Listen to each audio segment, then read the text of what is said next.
Hello everyone, मैं शुभा शर्मा स्वागत करती हूँ आप सभी लोगों का आपके अपने चैनल जीएस बाय शुभा में। तो कैसे हैं आप सभी लोग? मैं आशा करती हूँ आप सब लोग बहुत अच्छे होंगे, एकदम स्वस्थ होंगे। तो चलिए अब आज की जो हमारी हिस्ट्री की क्लास है उस पर आते हैं। तो हिस्ट्री के अंदर आज हम क्या पढ़ने वाले हैं? आज हम पढ़ेंगे इस्लाम धर्म के बारे में। ठीक है, तो इस्लाम धर्म से रिलेटेड जो भी क्वेश्चंस एग्ज़ाम में आते हैं या पूछे जाते हैं, तो आज की क्लास में हम वो सारे ही कवर कर लेंगे। ठीक है, फिर हम कल अपना नया टॉपिक स्टार्ट करेंगे, मतलब जो हमारी नेक्स्ट क्लास होगी हिस्ट्री की, उसमें हम अपना दूसरा टॉपिक स्टार्ट कर लेंगे। तो सबसे पहले इस्लाम धर्म के बारे में क्या बात आती है कि जो इस्लाम धर्म है उसके संस्थापक कौन है। ठीक है, उसकी स्थापना किसने की? तो सबसे पहले आता है कि इस्लाम धर्म के संस्थापक हजरत मोहम्मद साहब थे। तो हम कह सकते हैं कि जो इस्लाम धर्म है उसके संस्थापक कौन थे? हजरत मोहम्मद साहब थे, या हम कह सकते हैं इस्लाम धर्म की स्थापना हजरत मोहम्मद साहब ने की थी। ठीक है, अगर क्वेश्चन यहाँ से आए तो आपको कैसे भी घूम के आए तो आपको ये पता होना चाहिए केवल कि हजरत मोहम्मद साहब ने इस्लाम धर्म की स्थापना की थी। आगे बात करें, अब इनका जन्म कब हुआ, इनके माता पिता, उनसे रिलेटेड बात करें तो हजरत मोहम्मद साहब का जन्म 570 ईस्वी में मक्का में प्रमुख कुरैशी कबीले में हुआ। तो इनका जन्म कब हुआ था? इनका जन्म जो हुआ था वो 570 ईस्वी में हुआ था। ठीक है, 570 ईस्वी में हुआ था। और कहाँ पर हुआ था? मक्का में हुआ था, प्रमुख कुरैशी कबीले में हुआ था। तो ये जिस कबीले से संबंध रखते हैं तो उसका नाम क्या था? कुरैशी। आगे आता है उनके पिता अब्दुल्ला और माता अमीना थी। तो अगर उनके पिता का नाम आपसे पूछा जाए तो आपको बताना है कि उनके पिता का नाम अब्दुल था और माता का नाम अमीना। आगे आता है उनका लालन पालन उनके चाचा अबू तालिब ने किया। अब उनका जो पालन पोषण था, या हम कह सकते हैं उनका जो लालन पालन था, उनके चाचा ने किया, जिनका नाम क्या था? अबू तालिब था। ठीक है, माता पिता का नाम बता दिया और साथ ही साथ उनका जो लालन पालन था, जो पालन पोषण किया, वो उनके चाचा ने किया था, अबू तालिब ने। आगे देखें तो हजरत मोहम्मद साहब को 610 ईस्वी में मक्का के पास हीरा नामक गुफा में ज्ञान की प्राप्ति हुई। अब अगर इनसे इनके ज्ञान की प्राप्ति से रिलेटेड कोई बात होती है, क्वेश्चन पूछा जाता है, तो कब हुआ? 610 ईस्वी में हुआ।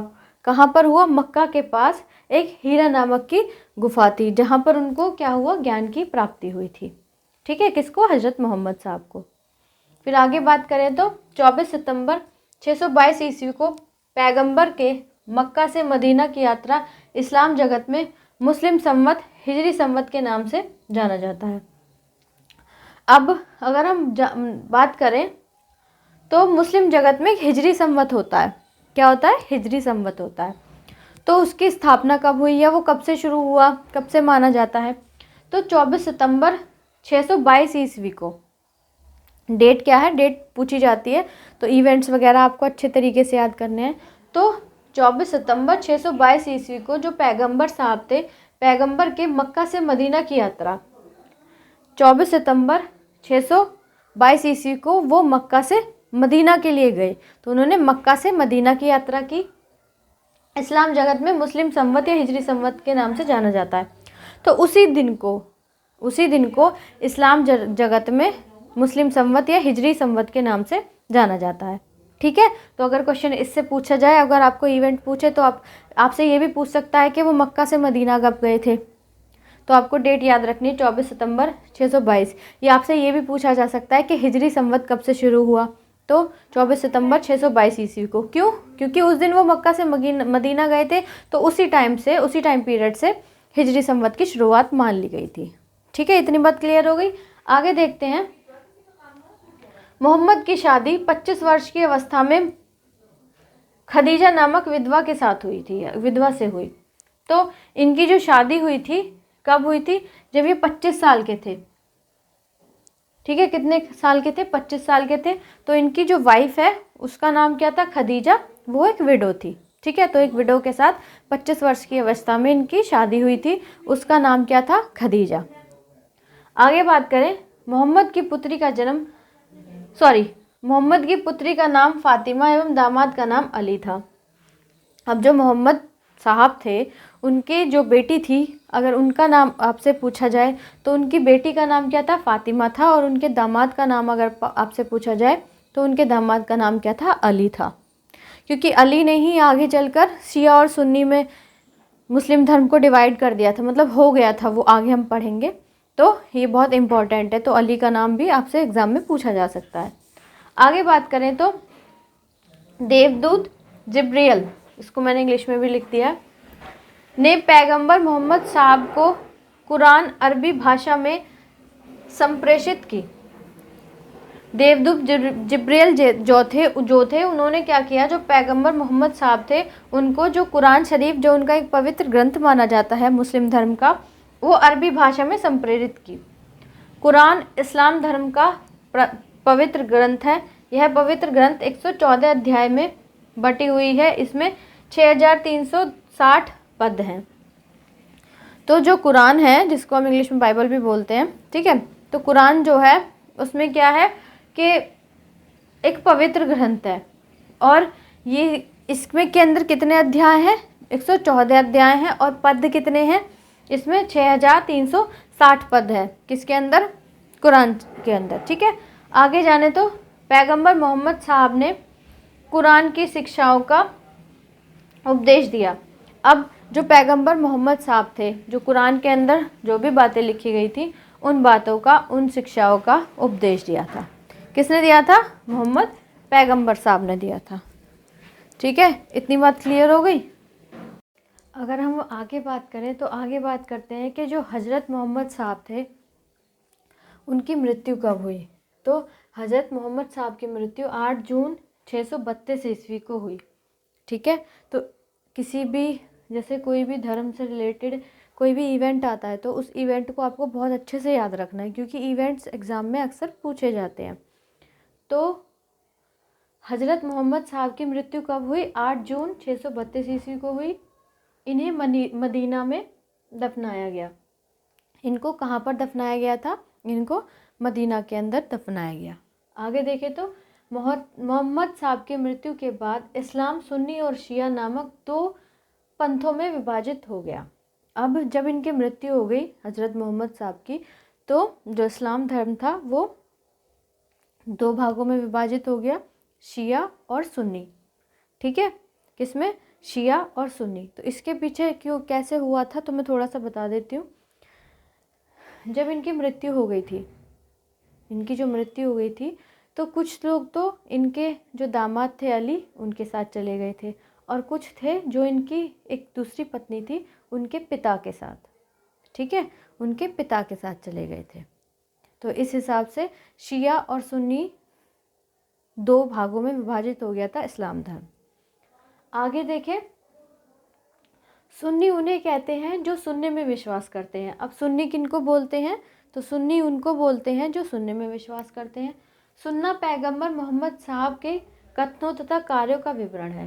सुनने से क्या मतलब है कि पैगंबर मोहम्मद साहब ने जो भी कथन कहे थे या जो भी कार्य थे उनके, उनको सुनना और उनको फॉलो करना। तो ये सुन्नी जो हैं उनसे रिलेटेड है। आगे देखें तो शिया अली के शिक्षाओं में विश्वास करते हैं और उन्हें मोहम्मद साहब का न्यायसम्मत उत्तराधिकारी मानते हैं। जो शिया लोग हैं वो किस में बिलीव करते हैं? जो अली थे उनकी शिक्षाओं में, अली ने जो शिक्षा दी थी उनमें बिलीव करते हैं शिया। और मोहम्मद साहब का जो सही में उत्तराधिकारी मानते हैं शिया लोग, वो अली को ही मानते हैं। अली मोहम्मद साहब के दामाद थे, जैसे कि अभी पढ़ा था हमने इससे पहले कि जो अली थे वो उनकी जो बेटी थी उनके हस्बैंड थे या उनके दामाद थे। ठीक है, तो दोनों, कुछ लोग जो शिया थे वो अली के साथ चले गए और जो सुन्नी थे वो उनकी जो वाइफ थी मोहम्मद साहब की, उनके फादर के साथ, उनके पिता के साथ चले गए। ठीक है, आगे देखें तो अली की 661 ईस्वी में हत्या कर दी गई। अब 661 ईस्वी में क्या हुआ? अली को मार दिया गया था, अली की हत्या कर दी गई थी। और उसके बाद क्या हुआ? अली के पुत्र हुसैन की हत्या 680 ईस्वी में करबला, जो प्रेजेंट में इराक है, नामक स्थान पर कर दी गई थी। अली की हत्या कब हुई? अली की हत्या हुई थी 661 ईस्वी में, और फिर 680 ईस्वी में अली के जो बेटे थे हुसैन, उनकी हत्या इराक के अंदर, करबला जो प्रेजेंट में इराक है वहाँ पर कर दी गई थी। आगे देखें तो इन दोनों हत्याओं में शिया को निश्चित मत का रूप दे दिया। अब इन दोनों हत्याओं में क्या करा, जो शिया थे उनको एक निश्चित मत का रूप दे दिया था। आगे जाने तो पैगंबर मोहम्मद साहब के उत्तराधिकारी खलीफा कहलाए। अब जो पैगंबर मोहम्मद साहब थे उनके जो एंसेस्टर्स हैं या फिर उनके जो उत्तराधिकारी हैं वो क्या कहलाए? वो खलीफा कहलाए। ठीक है, उनके जो भी ऑफस्प्रिंग चलते रहे थे तो वो क्या कहलाए? वो खलीफा कहलाए। आगे जाने तो इस्लाम जगत में खलीफा पद 1924 ईस्वी तक रहा। जब वर्ल्ड वार हुई थी ना, जब आप हिस्ट्री में, मॉडर्न हिस्ट्री में जानेंगे तो खलीफा जो खिलाफत आंदोलन है, जो हम पढ़ेंगे खिलाफत आंदोलन हिस्ट्री के अंदर, तो वो यहीं से आया है। ठीक है, और डिटेल में हम जब मॉडर्न हिस्ट्री पढ़ेंगे तब जान लेंगे। तो इस्लाम जगत के जो खलीफा पद है, ये पद जो था 1924 में इसको ख़त्म कर दिया गया था। 1924 ईस्वी में इसे तुर्की के शासन मुस्तफ़ा कमाल पाशा ने समाप्त कर दिया। तो 1924 में क्या हुआ, तुर्की के एक शासन थे मुस्तफ़ा कमाल पाशा, उन्होंने इसको समाप्त कर दिया था, इसको ख़त्म कर दिया था। ज़्यादा डिटेल में हम हिस्ट्री में देखेंगे कि जो हम इंडिया के अंदर जो खिलाफत आंदोलन हुआ था वो यहीं से आया था। ठीक है, किस हिसाब से आया था वो हम बाद में देखेंगे। तो आई होप इतनी बात आपको क्लियर हो गई होगी। चलिए अब आगे देखते हैं। अब आगे क्या हम देखते हैं, आगे देखते हैं कि इब्न इशाक ने सर्वप्रथम पैगंबर साहब का जीवन चरित्र लिखा। अब हम बात करें अगर पैगंबर साहब के जीवन चरित्र की, तो उसको सबसे पहले किसने लिखा था, उसके बारे में सबसे पहले किसने बताया था? तो इब्न इशाक ने। तो अगर आपसे एग्ज़ाम में क्वेश्चन पूछा जाता है कि पैगंबर साहब के जीवन चरित्र को सर्वप्रथम किसने लिखा था, तो आप आंसर में देंगे इब्न इशाक। आगे हम बात करते हैं मोहम्मद साहब पैगंबर के जन्मदिन पर ईद ए मिलाद उन नबी पर्व मनाया जाता है। अब जो मोहम्मद साहब थे, पैगंबर मोहम्मद साहब, तो उनके बर्थडे पर मुस्लिम धर्म के अंदर कौन सा पर्व मनाया जाता है? ईद ए मिलाद उन नबी पर्व, नबी। ठीक है, ईद ए मिलाद उन नबी, तो ये पर्व मनाया जाता है किस पर? मोहम्मद पैगंबर साहब के बर्थडे पर। ठीक है, आगे अगर हम बात करें तो भारत में सर्वप्रथम जो इस्लाम धर्म आया था उसका आगमन कब हुआ? तो कब हुआ था वो हम ज़्यादा डिटेल में आगे चलकर जानेंगे, लेकिन अभी हम जब इस्लाम धर्म के बारे में पढ़ रहे हैं तो बेसिक सी नॉलेज हम पढ़ रहे हैं कि जिससे मतलब एक इमेज बन जाए दिमाग में कि आगे हम क्या पढ़ने वाले हैं और कहाँ कहाँ से क्या आने वाला है। ठीक है, तो भारत में सर्वप्रथम इस्लाम का आगमन अरबों के ज़रिए हुआ। अरब जो थे वो भारत में आए थे, तो उनके ज़रिए क्या हुआ था, जब वो आए तो उन्होंने, पहले भारत के अंदर मुस्लिम धर्म नहीं था, लेकिन जब अरबी लोग आने लगे थे, आए थे, उन्होंने भारत पर आक्रमण किया, भारत का कुछ हिस्सा जीत लिया, तो जब उसके बाद उन्होंने अपना, उनका जो धर्म था उसको भारत के अंदर फैलाना शुरू किया था। ठीक है, जबरन जो भारतीय कुछ लोग थे उनको ज़बरदस्ती उन्होंने हिंदू से मुस्लिम में भी कन्वर्ट किया। ये सब हम आगे जब हम अपने मिडिवल में पढ़ेंगे, मध्यकालीन भारत में पढ़ेंगे, ये सब हम जब जानेंगे। ठीक है, जब हम मुस्लिम्स के बारे में पढ़ेंगे। आगे जानते हैं, तो आगे देखें 712 ईस्वी में अरबों ने सिंध जीत लिया। 712 ईस्वी में अरबों ने क्या जीत लिया? सिंध को जीत लिया। पहले ये क्या करते थे, आते और एक लुटेरों की तरह आते लूट के चले जाते। अब सोमनाथ मंदिर के बारे में जानेंगे कि उसको कितनी बार लूटा, सारा कुछ मैं नहीं बता रही क्योंकि वो हम बाद में पढ़ने वाले हैं, थोड़ा थोड़ा सा बता रही हूँ। तो जब उनको लगा कि यहाँ तो इतनी धन है, इतना धन दौलत है, इतना सब कुछ है, तो फिर उन्होंने क्या काम किया कि एरिया को ही जीतना स्टार्ट कर लिया कि हम अपना कब्जा कर लेंगे तो हम यहीं रहने लग जाएंगे। तो 712 ईस्वी में अरबों ने सिंध जीत लिया और सबसे पहले भारत के इसी भाग में इस्लाम एक महत्वपूर्ण धर्म बना। जब सिंध जीत लिया तो सबसे पहले जो इस्लाम धर्म के रूप मतलब धर्म कहाँ पर सबसे ज़्यादा भारत के किस भाग का पर महत्वपूर्ण धर्म बना, तो जो सिंध वाला जो भाग था उस पर बना। आगे जाने तो जब जो मुस्लिम्स हैं वो नमाज पढ़ते हैं, वो अपनी प्रेयर करते हैं, तो वो किस डायरेक्शन में खड़े होकर करते हैं, किस तरीके से करते हैं, तो उसके बारे में है। बहुत बार एग्ज़ाम में पूछ लिया जाता है। नमाज के दौरान मुसलमान मक्का की तरफ मुंह करके खड़े होते हैं, तो जिधर मक्का है उस तरफ वो अपना फेस करके खड़े होते हैं। भारत में मक्का पश्चिम की ओर पड़ता है, तो हमारे इंडिया के अंदर यहाँ से देखें तो मक्का जो इंडिया की से किस डायरेक्शन में पड़ता है, पश्चिम की ओर पड़ता है। मक्का की ओर की दिशा को किबल कहा जाता है, ठीक है, किबल नहीं है, किबला है।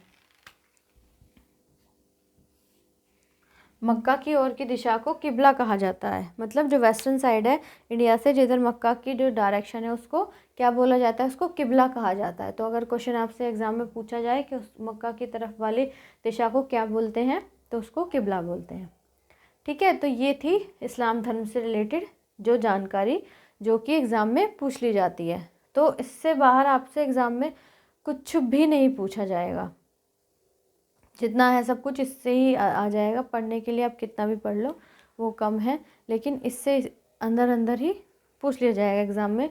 रेयरली क्वेश्चन आता है इस्लाम धर्म से, लेकिन अगर आएगा तो इन्हीं से पूछ लिया जाएगा। तो अब जो हमारा नेक्स्ट धर्म है वो हम अपनी नेक्स्ट क्लास में स्टार्ट करेंगे। तो आज की क्लास इतनी ही है। क्लास आपको कैसी लगी आप प्लीज़ कमेंट में ज़रूर बताइएगा। अगर अच्छी लगी हो तो क्लास को लाइक करने के बाद और बच्चों तक ज़रूर शेयर कीजिएगा। अगर आप इस चैनल पर नए हैं, वीडियो को पहली बार देख रहे हैं, वीडियो आपको पसंद आए, अच्छी लगे, तो प्लीज़ वीडियो को लाइक करने के बाद चैनल को सब्सक्राइब ज़रूर कीजिएगा। तो आज के लिए इतना ही। अब मिलते हैं नेक्स्ट क्लास में, तब तक के लिए थैंक यू वेरी मच।